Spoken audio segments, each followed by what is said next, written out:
Hey, boys and girls, these are the answers to the questions that I assigned on Monday, June 1st. Okay, so first one, what's the probability that when you spin the spinner, it will land on a prime number? First thing I gotta do, well, really we have to know what a prime number is. Remember, a prime number is a number that only has two factors. So for example, the number 11, there's only two numbers that go into 11, 1 and 11. That makes it a prime number. Another example is we could say 23. There are only two numbers that go evenly to 23, and that is 1 and 23. That makes it a prime number. So over here we have 1, 2, 3, 4 prime numbers. So there's 4 favorable outcomes, and since there's 8 spaces, that means there's 8 total outcomes. So the answer is 4/8 or 1/2. Now, a lot of people think that 1 is a prime number, but remember, 1 only has one factor, and that's 1. Number 2, you roll a fair number die, find the probability of the number die landing on a number that's greater than 4. So let's first list all the outcomes that are favorable to this. So we know, well, I'm sorry, let's list all the outcomes. So on a number die, you have 1, 2, 3, 4, 5, and 6. So the numbers that are greater than 4 are 5 and 6. So there are 2 favorable outcomes, and there's a total of 6 outcomes. And 2/6 reduces to 1/3. Number 3, a letter is randomly chosen from the name of the city, San Francisco. What's the probability of choosing a vowel? So we have 1 vowel, 2 vowels, 3 vowels, 4 vowels. Remember, a vowel is A, E, I, O, or U. So we have 4 favorable outcomes, and now we just have to count how many total outcomes there are. That's 12. So this 4/12 is the probability, and that reduces to 1/3. Number 4, a number is randomly selected from numbers from 10 to 20. X is the event of selecting a number divisible by 3, and Y is the event of selecting a prime number. So let's do this. Let's write all these numbers out. That's an 11. I'll make it right. 11, 12. I should probably pause this while I'm doing this. So you guys, this is the worst numbers ever. So you guys don't have to watch me do this. But I'm not gonna. So you guys have to watch me. Perfect. All right, good. Now, so we have X is the event of selecting a number that's divisible by 3. So let's do this. So remember, when it says divisible by 3, it means that 3 will go into evenly. So 3 goes into 12 evenly, 3 goes into 15, and 3 goes into 18. So those are my favorable outcomes for X, 12, 15, and 18. Now let's look at Y. The favorable outcomes for Y are, so Y is the event of selecting a prime number. So let's go ahead and let's look at, so of the prime numbers, we just got to think, does a particular number have more than 2 factors? So once you figure out a number other than 1 and the number itself that go into evenly, you know that it's not prime. So 10, I know 2 and 5 go into 10, so that's not prime. 11 is prime, so 11 is going to be prime. 13 is going to be prime. We know 12 isn't prime because it has more than 2 factors, 1, 2, 3, 4, and 6, and 12. 14 we know is not prime because it's got 1 and 14, but also 2 and 7. 15 is not prime because we have 1 and 15, but then we have 3 and 5. 16 is not prime because we have 1 and 16, plus 2, 8, and 4. 17, however, is prime because it only has 1 and 17. 18 is not prime because you have 1, 18, 2, 9, 3, and 6. 19 is prime because you only have 1 and 19. And 20 is not prime because you have 1, 2, 4, 5, 10, and 20. So, here you go. Our favorable outcomes for Y are 11, 13, 17, and 19. So now we can put together our Venn diagram. Now we think our circle is going to be intertwined, and the answer to that is no, because if you look at this list and in this list, there's no numbers that repeat. There's no numbers in both lists, so it's just going to be 2 separate circles. So we have 1 here and 1 there. We'll call this one X, and we'll call this one Y. So the favorable outcomes for x are 12, 15, and 18. And our favorable outcomes for y are 11, 13, 17, and 19.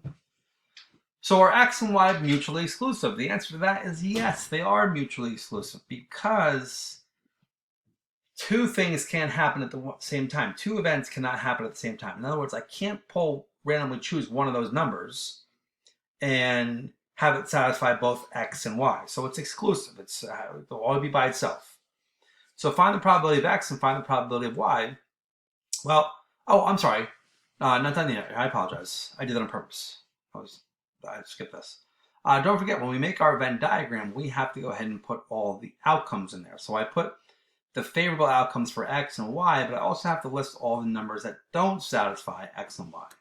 So we have anything that's not circled or underlined. So we have 10, 14, 16, and 20. And it's always a good idea to just count to make sure that you have everything accounted for. So there's 11 numbers here. All right, from 10 to 20, it's 11 numbers. A lot of people might think it's 10, but 20 minus 10 is 10, but you have to count that extra one for the actual number. So there's 11 numbers here, and there are 11 numbers here. So just double check that just to make sure.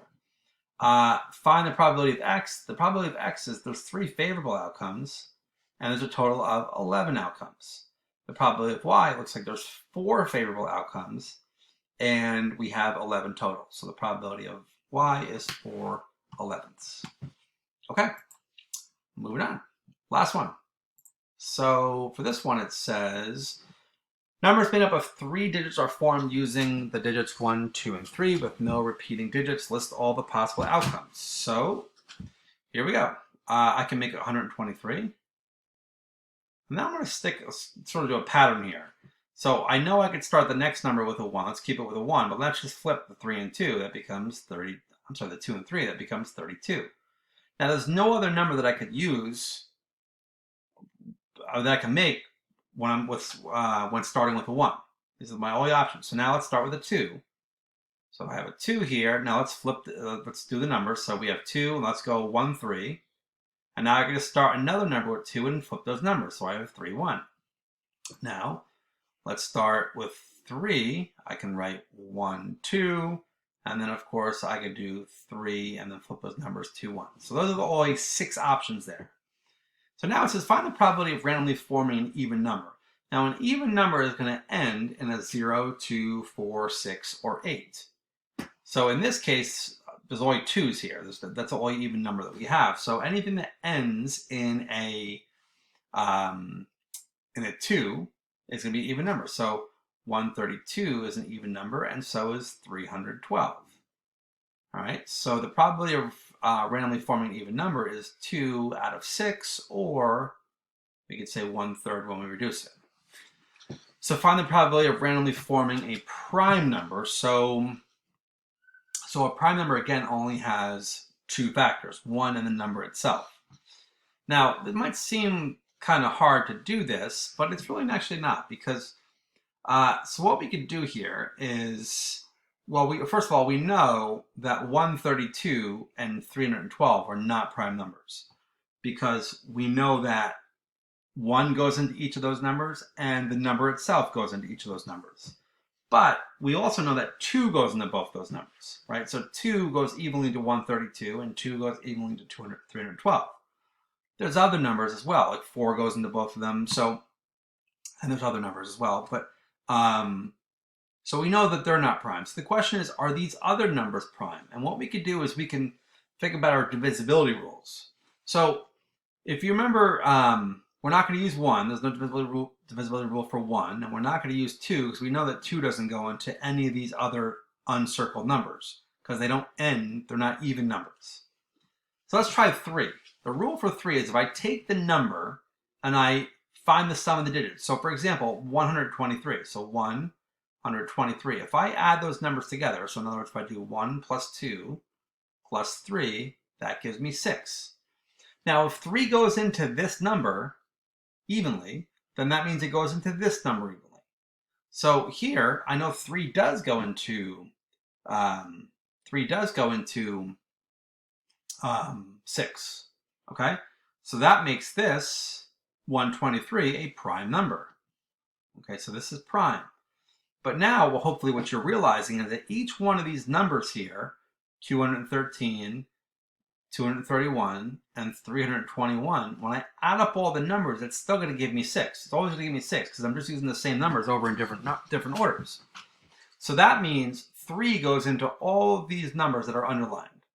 So the probability of randomly forming a prime number is there's 4 favorable outcomes out of a total of 6. And 4/6 reduces to 2/3. And that's it. Email me if you have any questions.